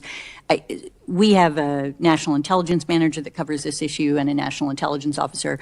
And one of the things that I've learned in the 2 years that I've been there is that we do not have as deep a bench of analysts on these issues, and we are not as, therefore, resourced as we need to be in order to really address this question. That's something that we've been building, and that's something that we need to continue to build. That's something we need to continue to build, meaning we don't have the resources. No, we don't have the fentanyl thing under control, says the DNI. So Karine Jean-Pierre yesterday was lying to you. But look, Avril Haines isn't completely off the hook here. Tom Cotton heard something she said and went, you're kidding, right? Cut number 21. On page 33, you write, transnational, racially or ethnically motivated violent extremists continue to pose the most lethal threat to U.S. persons and interests. Are you serious? You seriously think that racially and ethnically motivated violent extremists are the most lethal threat that Americans face? So, yes, sir. In terms of the number of people killed or wounded as a consequence. How many people were killed by racially and ethnically motivated violent extremists in the United States last year? I don't have the exact number for you right here, but I will get it for you. How many people were killed by fentanyl in the United States last year? Hundreds of thousands. As you know, it's over 100,000 for fentanyl. Hundreds of thousands. So is that a more lethal? She got caught. They're trying to say right-wing extremists is the biggest lethal threat. Yet fentanyl, we don't really have good numbers on that. We have no idea. But we think the other one is a bigger threat. It's nonsense. And Tom Cotton called her on it. It's nonsense. Here's what's not nonsense. The impact that you can have to help ameliorate part of the problem at the border. And that's by keeping the people that are trying to migrate north and falling into the hands of the cartels and the coyotes by actually feeding them and helping them keep their life in their countries of origin, in Honduras, in El Salvador, in Guatemala. John Hudson, a Dallas broadcaster, has spent time with Food for the Poor on some of these junkets down there. Here's what John has to say. It's not us over here and them over there, but it's all of us collectively. For a moment, we get to live life together. And the cool thing is I saw Food for the Poor and what they did, where our money goes. And it was a beautiful thing that impacted my life in such a great way that I can't wait to go back because I believe in what Food for the Poor does. I've seen it with my own eyes, and it really is a part of my heart and a part of my life now. Rice and beans and emergency supplies, and you can make that happen for pennies on a dollar. $72 feeds 2 kids for a year. $144 feeds 4 for a year. 855-359-HOPE. That's 855-359-4673, or text Hugh to 91999. Please give today. Help out these kids. Help out Food for the Poor. Text Hugh to 91999, and then join me right after the break. Dwayne in for Hugh. Back in a second.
Welcome back, America.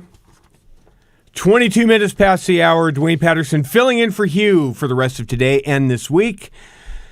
That is Rush singing Bravado, probably my favorite song by Rush from Roll the Bones. I think it's a 1986 album. Love, love, love that song. And when does bravado actually sound like stupidity? Or when is stupidity wrapped up to sound like bravado? And which American politician most represents that? Well, I submit that would be Vice President Kamala Harris, who was at the White House yesterday talking about a new crisis that we face, a new health crisis, and that is the climate mental health crisis. Jacob, cut number 30. I mean, one of the young leaders was talking to me about climate mental health. I said, tell me what's going on with your peers. Climate mental health. And she talked, I said, I think I understand that, but unpack it for me. And she talked about how her peers are thinking about it. One example is, whether when they're ready, could they start a family? Worried about what that would mean and the stress of it. They were talking about it in terms of their peers trying to figure out, they're going to have to get a job and they're going to have to make a living, but what can they do and how can they adapt the education that they're having now to their activism? I am here to tell you that you do not have to worry about my climate mental health. My climate mental health is just fine. And you know why that is? Because I have a brand new air conditioning system in the house that I remodeled a couple of years ago, thanks to andrewandtodd.com for refining the house to give us the money out to be able to do the remodel and buy the air conditioning system that we needed. And now the climate inside of my house, I can set that thermostat to exactly what temperature I want, and it takes that house exactly where I want it to at all points of the house. It is a pristinely refined climate system in my house. My climate mental health is absolutely perfect, and yours can be too. Now, if you're stuck in some place in a rental with a box hanging out the window and you're trying to figure out how to keep it from being drafty, you might want to actually think of it. It's probably time to try to get into a house. It's probably time to quit renting. And even though the market is sketchy and there's a recession coming, there's all sorts of problems ahead, there is nothing more long-term lasting as far as an investment than property, than your own house. Your own home is your retirement plan. And look, there's lots of people in this game, but nobody knows the business better than andrewandtodd.com. Andrew Del Rey got the best possible deal for my situation, for my wife's situation, and we are enjoying the benefits from it. You can too. 888-888-1172. andrewandtodd.com. The interest rates right now, by the way, the 10-year Treasury, the 30-year Treasury are pretty much unchanged. That's about 3-4 days in a row that they're pretty much static. We're in kind of a lull right now, and it's not going to stay that way. You heard earlier in the week that Jerome Powell said that interest rate hikes have to happen, and probably more than what they thought they were going to, because of sticky inflation. Now's the time to get into the market, and you need to get in with somebody that knows how to work the system and knows how to get you where you need to go the most economical way possible. andrewandtodd.com, 888-888-1172. Last relief factor of the day. I have not heard from Hugh today, and it actually kind of concerns me. Hugh normally will text me during the show. Why? Because he just thinks it's fun pulling the wings off of flies. He loves trying to trip me up in the middle of a segment, telling me I'm not doing a good enough job for food for the poor, telling me I'm not doing a good enough job for relief factor, telling him I'm not relaying his physical woes trying to keep up with 4 grandkids.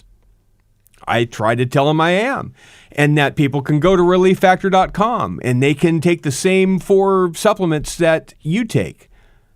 Icarian, resveratrol, omega, curcumin, in the exact right mixture in an easy to open pack, 4 easy to swallow pills, $19.95 starter pack. that's kind of inflation proof.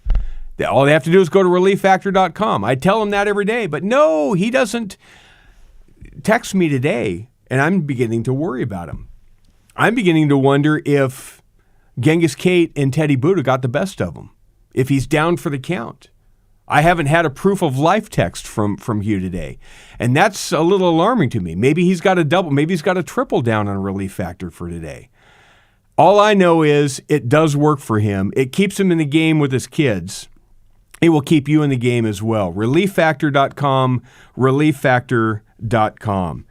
We're going to be talking in the next segment about another part of the hearing. This time, Marco Rubio at Senate Intel talking about TikTok, and we'll double back on the virus leak because the House can't have all the fun. The Senate got into that game a little bit as well. Plus, a whole lot more straight ahead on the next segment of the Hugh Hewitt Show. Dwayne Patterson filling in for Hugh. You and I are listening to the Thursday edition of the Hugh Hewitt Show. Stick around. We'll be right back after the break.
Welcome back, America. 33 minutes after the hour. That'll get you going.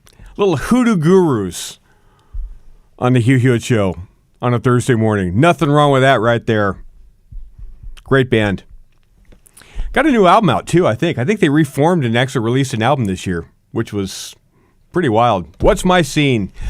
Welcome back. Lots ahead still in the program. We're going to be talking to Will Hild of consumersresearch.org after the break in the last segment of the program. But we're still kind of working our way through all the news that just happened yesterday in the United States Congress. Just a sidebar note, just to kind of juxtapose how media is covering or not covering the news that actually did happen yesterday. On Monday, I told you that Jim Jordan's Weaponization Select Committee has issued a subpoena to Nina Jankowicz. Now, you remember Nina, right? She was chosen for a brief period of time by Homeland Security Secretary Alejandro Mayorkas to be the Disinformation Governance Board Director. And we all looked at that, looked at her record, saw online her Mary Poppins supercalifragilisticexpialidocious parody attacking the right wing, and went, so she's going to be the purveyor of what disinformation is and what disinformation isn't. Huh? Okay, well, let's see what she has to think about things. If you recall, Nina Jankowicz thought that the Hunter Biden laptop story, which turned out to be absolutely 100% true, the one that got the New York Post banned off of Twitter before, pre-Elon Musk, the Hunter Biden laptop story, Nina Jankowicz, who was going to be the one to decide what information is and what disinformation is, and she was going to be the arbiter of what truth is and isn't, she went public and said there's high confidence that the Hunter Biden story is part of a Russian influence campaign, which is absolutely not true, never was true. And the people that made that claim knew it not to be true at the time they made that claim. She would have been a disaster in that kind of a role. It was straight out of 1984. It was Orwellian, right? So now that she's been subpoenaed, and they're going to get to the bottom of that whole aspect of corruption within the Biden administration, even though it was thankfully a very brief window of time, Heidi Prisbala over at Politico races to Ms. Jankowicz's rescue and does a, 4, 5, 6,000 word piece on Nina Jankowicz, the victim.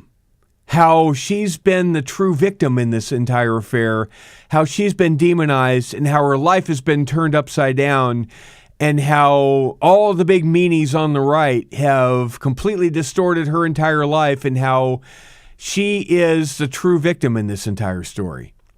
Nonsense. She's a partisan hack lefty who is now going to have to answer questions about her partisan hack leftiness.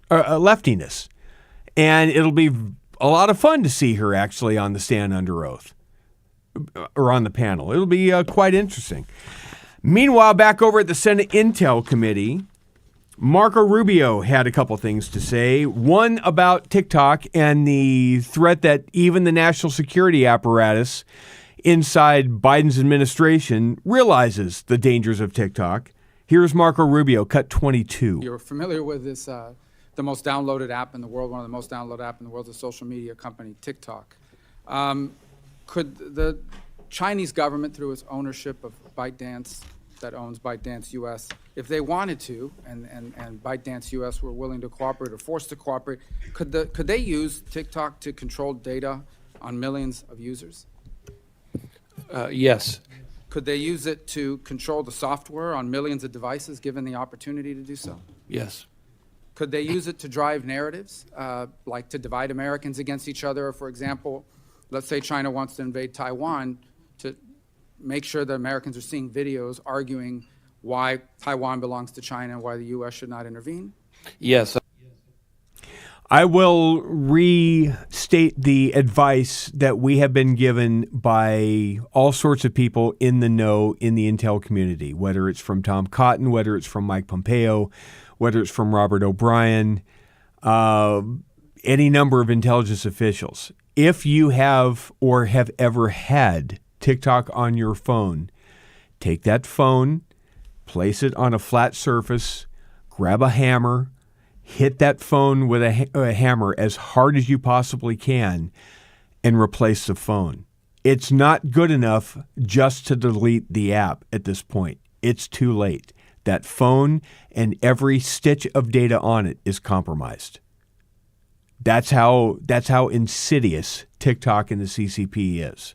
And good on Marco Rubio and good on FBI Director Wray to admit that it really is a problem and it needs to be removed. By the way, in Michigan, Michigan Live reports that the state of Michigan has now issued a ban on TikTok on all statewide devices. Except in part of their coverage of their story, it's kind of fascinating how they did this. It says Michigan blocks TikTok from state devices but exempts Governor Whitmer's account. So everybody in the state has to ban TikTok from their devices except the governor, who kind of likes it because it's kind of cute and fun. That story was posted yesterday at 2:23 p.m. Eastern Time, and it was updated less than an hour later. No rhyme, no reason. The subtext of the story, the text of the story didn't change, but the headline sure changed. Within an hour, that headline was scrubbed to say, Michigan blocks TikTok from state devices, with exemptions. What's missing there? What changed? The fact that Whitmer gets the hall pass because she's Gretchen Whitmer. Apparently, the Whitmer camp didn't like being singled out like that, so they went back to M Live and said, you will change this and take our name off of this. Now, do you think Gretchen Whitmer still has a phone that is being controlled by the CCP? My guess is probably yes. Back to Marco Rubio, this time going back to the lab leak. Cut number 23, Jacob. Here's what we know about COVID, okay? It originated in the city of Wuhan, where the Wuhan Institute of Virology, which has a questionable safety record, and conducts experiments on making viruses that are not infectious in humans infectious in humans. They do it for the purpose of then developing a vaccine. They're located in that city. The Chinese CDC is also located in the city. Number two, unlike, for example, SARS, to this moment, unless it happened in the last hour, the Chinese have not been able to say, here's the bat, here's the pangolin, here's the animal that the virus came from. Number three, there is evidence, both in open source and I mean, it's been widely discussed that the Chinese, at a minimum, have not been, to say the least, open about any of this. And in fact, real clear indications that they've done everything possible to obstruct any sort of international inquiry into how this began or to be sharing this information. This is a lot of circumstantial evidence that adds together. And I believe that's why the FBI has concluded what on the origins of COVID, Director Ray? So, Mr. Vice Chairman, as the committee knows, the FBI has long assessed, going all the way back to the summer of 2021, that the origin of the pandemic was likely a lab incident in Wuhan. So, Director Haynes, I know that there's a difference of opinion among the different agencies. I think Energy and FBI have that assessment. Are we unable to, what is preventing the other agencies from reaching the same assessment? Is it basically the lack of a smoking gun? Will we not be able to say that we believe that the lab origin is the likeliest outcome unless somehow we can provide a smoking gun proof that that's what happened? Thank you, sir. So you're right. There's a broad consensus in the intelligence community that the outbreak is not the result of a bioweapon or genetic engineering. What there isn't a consensus on is whether or not it's a lab leak, essentially as Director Ray indicated, or natural exposure to an infected animal. Those are the two operating sort of theories. And what would change essentially elements, perspectives, that it be additional information, and we've been trying to collect additional information. And I think you're absolutely right that China has not fully cooperated, and we do think that's a key critical gap that would help us to understand what exactly happened. My time is up, Mr. Chairman. I would just point out that it is true that the lab leak, we don't have a smoking gun. Like, we don't have some guy calling another guy saying, hey, we had a lab leak. We also don't have a smoking gun that it was a naturally occurring event, which is the easiest one for them to prove.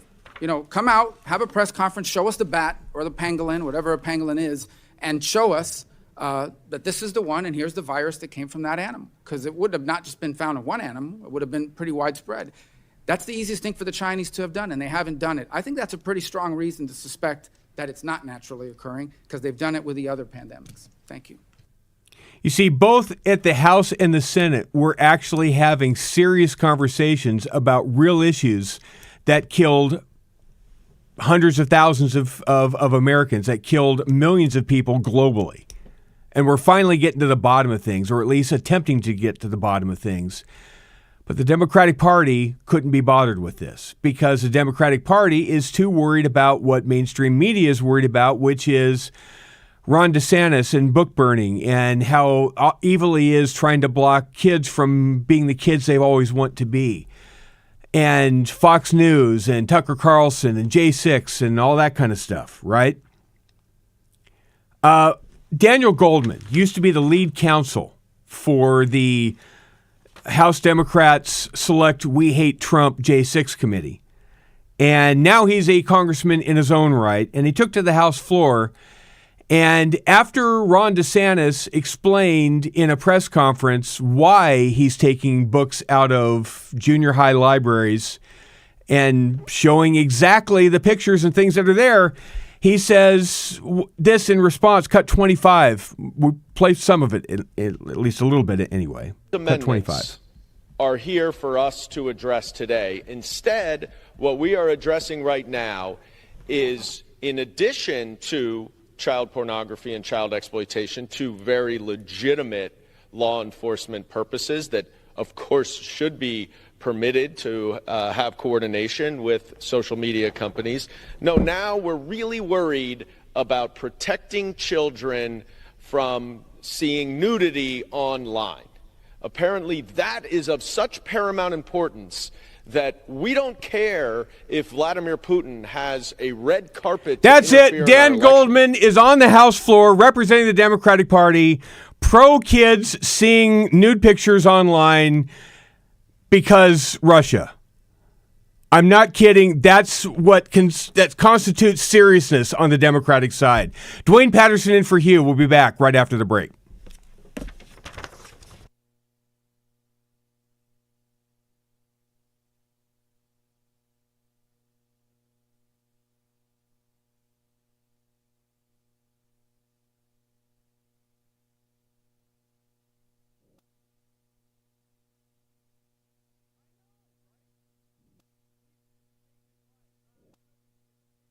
Hello?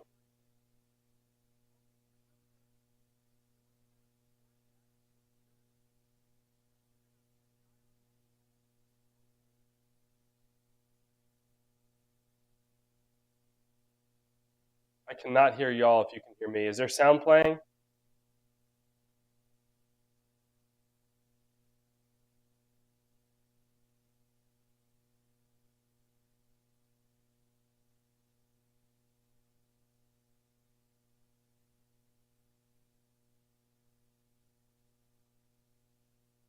One second.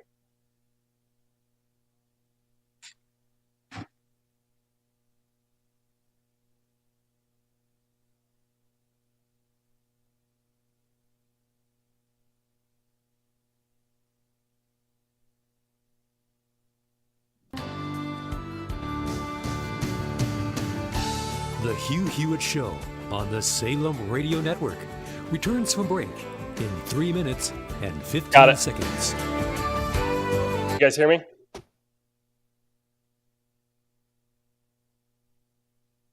Hello?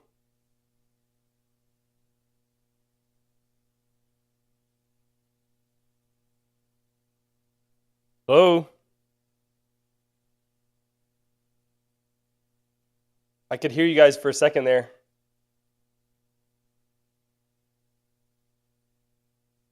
On my end, it's saying that the mic is working.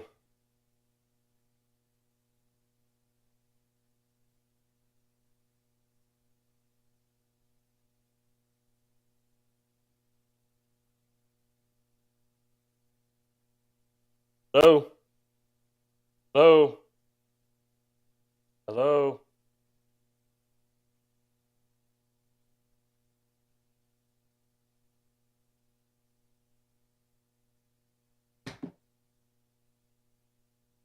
Had you guys for a second and then cut out.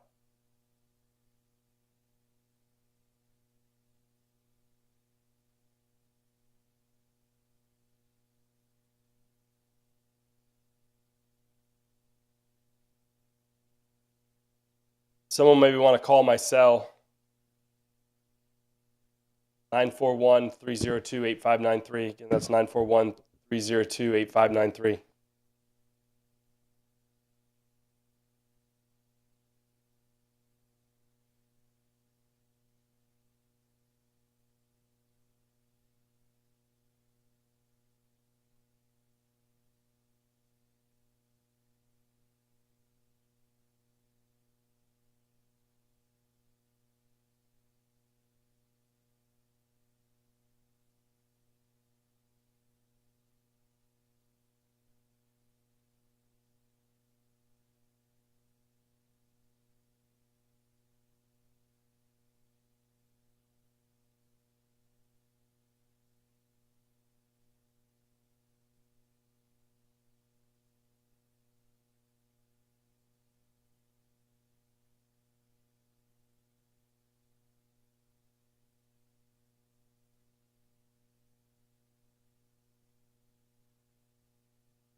Welcome back, America. Home stretch of the Hugh Hewitt Show for a Thursday. Dwayne Patterson in for Hugh. We move from the unserious Congressman Daniel Goldman, who apparently is greenlighting children looking at nude pictures online, to a very serious Republican congressperson, Elise Stefanik, who in a press conference with other House Republicans yesterday said this about a very serious subject. Cut 28. Last week, I'm proud the House passed my bill with bipartisan support, the Rein-In Inflation Act. House Republicans and 59 Democrats are rightfully putting critical checks on the Biden administration and holding Joe Biden accountable for his reckless spending fueling inflation.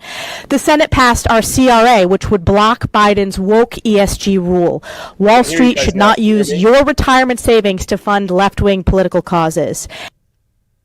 I am joined by the guy in America above all others that is moving the weather on fighting this woke ESG movement. It's a complicated issue, but it's easy to understand once you have it explained in a very easy way. And I'm joined by Will Hild, the Executive Director of Consumers First. You can get all the information at www.consumersresearch.org, consumerspluralresearch.org. Will Hild, welcome to the Hugh Hewitt Show. Good to talk to you. It's great to be with you this morning. So you've been making all sorts of news this week, buddy. I've been waiting for you all week. Hans Nichols in Axios today has a piece about, it's got your fingerprints all over it. Explain to people, give them the elevator pitch of what the ESG thing is, what we're fighting, and why we're fighting it. Absolutely. Well, it's billed by its supporters as just another type of investing, like Warren Buffett is famous for value investing. Well, that's what they say it is. What it really is the ability for them to inject far left, progressive left politics into the corporate boardroom using your investment dollars, your 401ks, your pensions, the federal, state, and local pensions. They are using this as an excuse to push corporate America in a far left direction. We've seen the results of that over the last couple of years. And Consumers Research is just helping consumers stand up and say, enough is enough. Stop using our money to push your politics. We have good news on this front, and there's good news on all sorts of fronts here. The anti-ESG movement gained steam in the House. A bill passed in the House. It actually passed in a bipartisan fashion in the Senate. Joe Biden is still threatening to veto it, but he is facing an uphill battle at this point because the momentum is moving away. Two quick news stories before we run out of time. The Bank of America CEO, in a story I saw from Reuters this week, Chief Executive Officer Brian Moynihan said that we are actually capitalists as the anti-ESG critics are gaining steam. It sounds like even B of A is starting to get on the right side of this issue, or seeing which way the wind is blowing. Are you encouraged by where this movement seems to be going?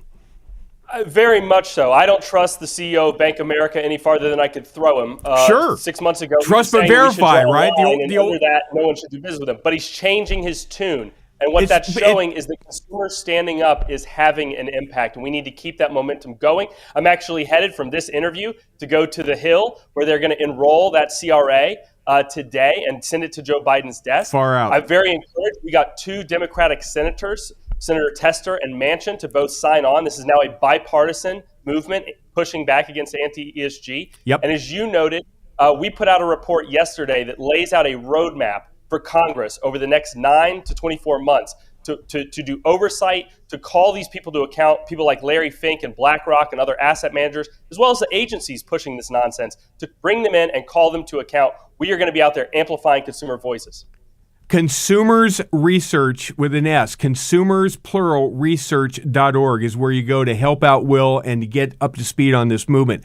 One last piece of news that was on this front that was very encouraging. Sean Reyes, the Attorney General of Utah, filed a lawsuit against the National Association of Attorneys General. And that just blew me away because I didn't think that ESG would even impact that. But apparently the tentacles of this go everywhere, Will. It's incredible. The NAG, the National Association of Attorneys Generals, has on hold money that belongs to Utah and other states.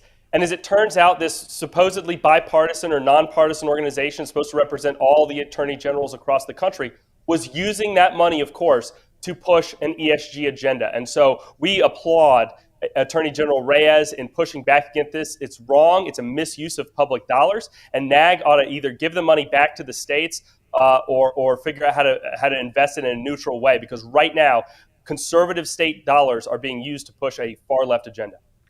So what will people find when they go to consumersresearch.org, and how can people help you the best?